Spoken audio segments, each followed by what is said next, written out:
I'm going to share with you a tool that will allow you in a single session to enhance your ability to focus, in theory, forever. So people with ADHD have trouble holding their attention. It's challenges with attention and focus, challenges with impulse control. They get annoyed easily. They have kind of an impulsivity. They can't stay on task. Time perception can be off. And they have a hard time with anything that's mundane that they're not really interested in. But again, people with ADHD are able to obtain heightened levels of focus, even hyper-focus, for things that are exciting to them and that they really want to engage in. So let's drill into this issue of why people with ADHD actually can focus very intensely on things that they enjoy and are curious about.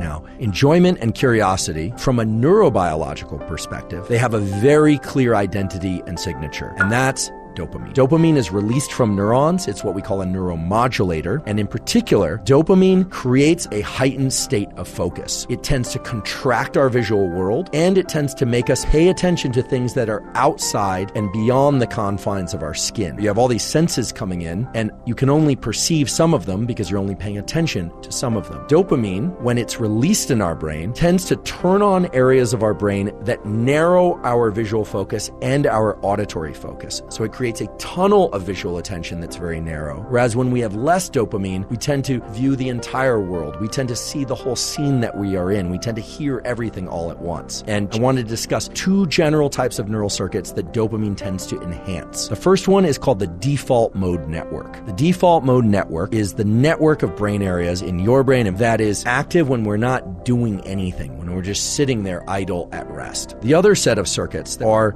the task networks, the networks of the brain that make you goal-oriented. And those are a completely different set of brain areas. However, the default mode network and these task networks are communicating with one another, and they're doing that in very interesting ways. These are three brain areas that normally are synchronized in their activity. So when one of these areas is active in a typical person, the other areas would be active as well. And in a person with ADHD, or in any human being who hasn't slept well, what you find is the default mode network is not synchronized. These brain areas are just not laying well together. Now, the task networks include a different set of structures, mainly to suppress impulses. Anytime you're restricting your behavior, these task-directed networks are very active. Okay? Now, normally, in a person without ADHD, the task networks and the default mode networks are going in kind of seesaw fashion. They are actually what we call anti-correlated. What dopamine is doing in this context is dopamine is acting like a conductor. Dopamine is saying this circuit should be active, then that circuit should be active. It should be default mode network, and then when the default mode network is not active, then it should be the task network. And in ADHD, there's something about the dopamine system that is not allowing it to conduct these networks and make sure that they stay out of phase to be anti-correlated. So what exactly is going on with the dopamine system in people with ADHD? It turns out that if dopamine levels are too low in particular circuits in the brain, that it leads to unnecessary firing of neurons in the brain that are unrelated to the task that one is trying to do and that is unrelated to the information that one is trying to focus on. This is the so-called low dopamine hypothesis. And if you start looking anecdotally at what people with ADHD have done for decades, what you find is that they tend to use recreational drugs, or they tend to indulge in non-drug stimulants. So things like smoking a half a pack of cigarettes and drinking 4 cups of coffee a day. If you look at young children with ADHD, they show things like preference for sugary foods, which also act as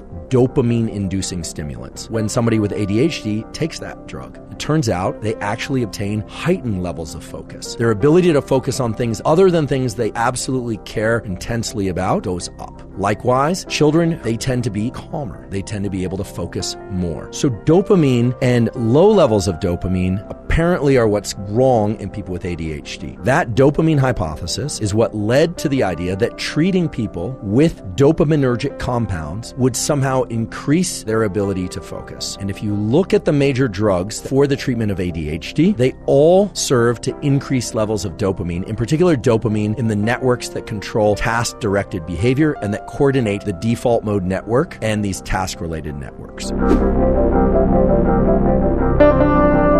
So let's take a step back and think about how we focus and how to get better at focus. And I'm going to share with you a tool that will allow you in a single session to enhance your ability to focus, in theory, forever. What we're about to talk about is when attention works and when attention falters. And what we are specifically going to talk about are what are called attentional blinks, not actual eye blinks. Attentional blinks are really easy to understand if you think about a Where's Waldo task. And it's visual search for an object that has distinct features but is embedded in this ocean of other things that could easily be confused as Waldo. When you find Waldo, or when you search for a target in some other visual search task, at that moment, your nervous system celebrates a little bit. And it celebrates through the release of neurochemicals that make you feel good. You found it, and you pause. Now, the pause is interesting because when you pause, what we know from many experiments is that in that moment of pause and mild celebration, however mild, you are not able to see another Waldo sitting right next to it. So what this means is in attending to something, in searching, and in identifying a visual target, your attention blinked. It shut off for a second. If you see something that you're looking for or you're very interested in something, you are definitely missing other information, in part because you're over-focusing on something. And this leads to a very interesting hypothesis about what might go wrong in ADHD. Maybe they are experiencing more attentional blinks than people who do not have ADHD. And indeed, there are data now to support the possibility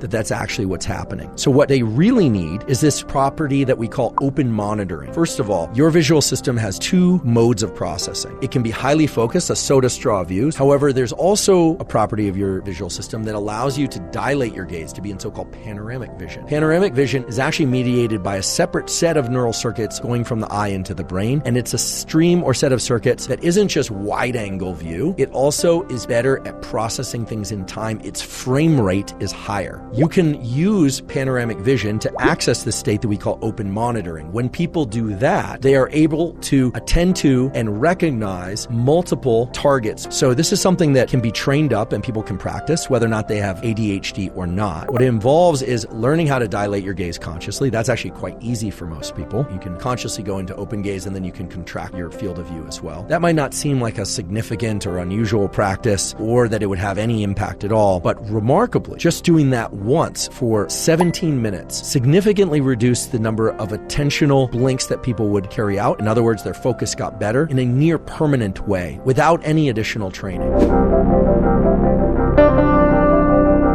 Now let's talk about actual blinks, the sort that you do with your eyelids. Believe it or not, your perception of time is also changed on a rapid basis, moment-to-moment basis, by how often you blink. I want to just emphasize one study in particular. They examined the relationship between fluctuations in timing and blinking. What they found is that right after blinks, we reset our perception of time. Now, what's interesting is that the rate of blinking is controlled by dopamine. So what this means is that dopamine is controlling attention, blinks relate to attention and focus, and therefore the dopamine and blinking system is one way that you constantly modulate and update your perception of time. And fortunately, it's also one that you can control. So the basic takeaway of this study was that blinking controls time perception, but also that levels of dopamine can alter your sense of time, and, stay with me here, and that blinking and dopamine are inextricably linked. They are working together to control your attention. Let's remember back to the very beginning of the episode. What's going on in people with ADHD? They are not good at managing their time. They tend to run late or they are disorganized. Their dopamine is low. And so they are underestimating time intervals. And so it makes perfect sense that they would be late. It makes perfect sense that they would lose track of time or the ability to focus. This is really exciting because what it means is that children with ADHD, adults with ADHD, or people with normal levels of focus that want to improve their ability to focus can do so through a training that involves learning how often to blink and when, and how to keep their visual focus on a given target. And it turns out this study has actually been done, entitled Improvement of Attention in Elementary School Students Through Fixation-Focused Training Activity. I won't go through all the details, but what they found was a short period of focusing on a visual target allowed these school children to greatly enhance their ability to focus on other types of information. And a significant component of the effect was due to the way that they were controlling the shutters on their eyes, their eyelids, and controlling their blinks. So what they did in the study is they had these kids focus their visual attention on some object that was relatively close, like their hand, for a minute or so, which actually takes some effort if you try and do that. They were allowed to blink. It only took a few minutes each day to do this, 30 seconds in one condition or maybe a minute, and then at another station of looking a little bit further out and a little bit further out. These shutters on the front of your eyes, they are there to regulate the amount of information going into your nervous system, and they are there to regulate how long you are bringing information into your nervous system and in what bins. How widely or finely you are binning time is set by how often you blink, and how widely or specifically you are grabbing attention from the visual world is set by whether or not you're viewing things very specifically, like a crosshair or through a soda straw view like this, or whether or not you are in this panoramic sort of whole environment mode, this kind of fisheye lens or wide angle lens mode.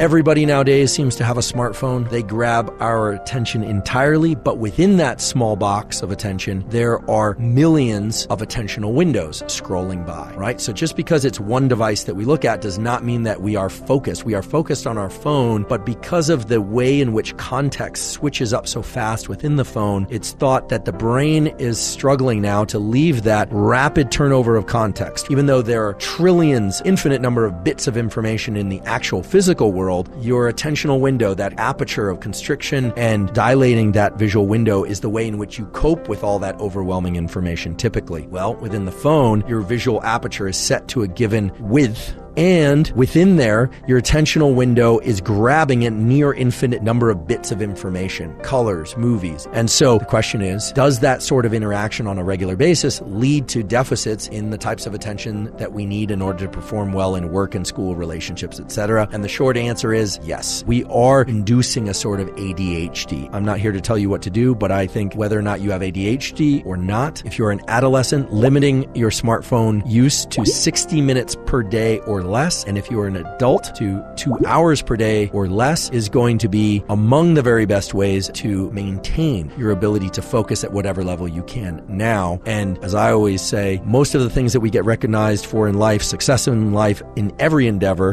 whether or not it's school, relationships, sport, creative works of any kind, are always proportional to the amount of focus that we can bring that activity. It is important to rest, of course, to get proper sleep, but I stand behind that statement, and I leave you with that about attention and cell phones and how cell phones are indeed eroding our attentional capacities.